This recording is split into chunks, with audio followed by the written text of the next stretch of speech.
yang terhormat para dewan juri, yang saya hormati segenap panitia penyelenggara Festival Muhaddisin serta teman-teman yang saya banggakan. Tiada kata indah yang dapat kita ucapkan selain kata syukur kita kepada Allah Subhanahu wa Ta'ala yang telah melimpahkan rahmat serta ridhonya. Salawat beserta salam marilah kita panjatkan kepada junjungan Nabi kita Muhammad sallallahu alaihi wasallam yang telah menuntun kita dari zaman jahiliyah menuju ke zaman yang terang benderang, yakni ad-dinul Islam.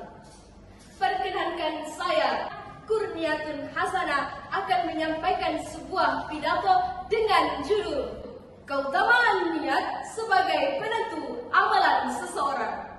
Hadirin sekalian yang berbahagia, niat merupakan bagian dari fondasi jiwa seseorang.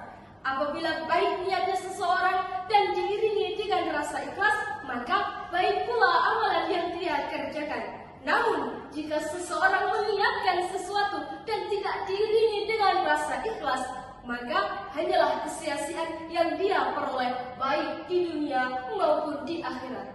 Niat memiliki dua fungsi utama. Yang pertama, untuk membedakan antara satu ibadah dengan ibadah lainnya, atau antara ibadah dengan kebiasaan. Yang kedua, yakni untuk membedakan antara tujuan seseorang dalam beribadah. Apakah seseorang beribadah karena mengharap ridho Allah, ataukah beribadah karena kepentingan selain Allah, seperti mengharap pujian manusia. Sebagaimana sabda Nabi Sallallahu Alaihi Wasallam, Bismillahirrahmanirrahim. Al-Amirul Mu'minin Abi Hafs Umar bin Khattab radhiyallahu anhu qala sami'tu Rasulullah sallallahu alaihi wasallam yaqulu innamal a'malu binniyat wa innama likulli imri'in ma nawa faman kanat hijratuhu ila Allah wa rasulih fahijratuhu ila Allah wa rasulih wa man kanat hijratuhu lid-dunya yusibuha aw imra'atin yankihuha fahijratuhu ila ma hajara ilaihi. Dari Amirul Mukminin Abi Hafs Umar bin Khattab radhiyallahu anhu berkata, aku mendengar Rasulullah sallallahu alaihi wasallam bersabda, sesungguhnya segala amal pekerjaan diterima atau tidaknya di sisi Allah hanyalah tergantung kepada niatnya, dan setiap orang akan mendapat apa yang telah dia niatkan. Maka barang siapa yang berhijrah karena Allah dan Rasulnya, maka hijrahnya kepada Allah dan Rasulnya. Dan barang siapa yang berhijrah karena ingin menggapai urusan dunia atau seorang wanita yang dia ingin nikahi, maka hijrahnya kepada apa yang telah dia niatkan. Hadis riwayat Bukhari dan Muslim. Hadirin sekalian yang berbahagia, amalan baikmu tidak akan ikut ke dalam kuburmu kecuali amalan yang engkau lakukan hanya berharap wajah Allah Ta'ala. Adapun amalan ketaatan yang dilakukan seseorang karena ingin tenar, ingin dilihat orang lain, ingin didengar orang lain, atau menginginkan kedudukan dan jabatan atau sejenisnya, maka semua itu tidak akan diterima di sisi Allah, dan bahkan Allah tidak akan ridho terhadapnya. Karena salah satu syarat diterimanya amal adalah ikhlas yang hanya untuk Allah.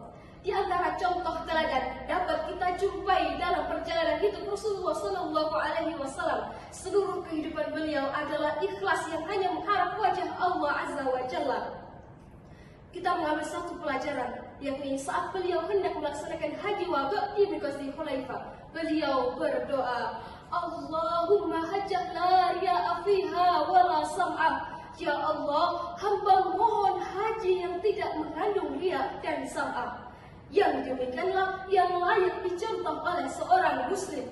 Namun, apa yang kita lihat di tengah-tengah masyarakat kita, sesuatu yang menyedihkan terjadi, terutama di saat umroh dan haji. Sebagian para jamaah dalam beberapa kesempatan mereka memfoto diri mereka seolah-olah sedang berzikir, berdoa dengan mengangkat tangan, berpose dalam keadaan khusyuk. Kemudian mereka sebarkan foto tersebut. Lalu pertanyaannya, di mana letak keikhlasan? Mana niat yang baik? Mana harapan yang menginginkan perjumpaan dengan Allah? Jika ia berdalih untuk kenang maka ini adalah bentuk berharap pujian manusia.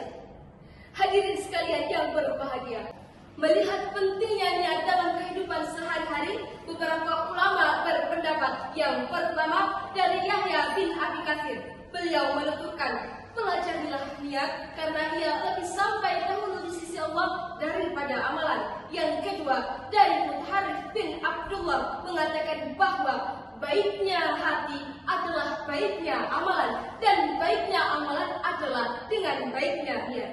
Hendaknya kita selalu menyertakan niat saat kita menimba ilmu, saat kita sholat, puasa, haji, atau melakukan ketaatan lainnya.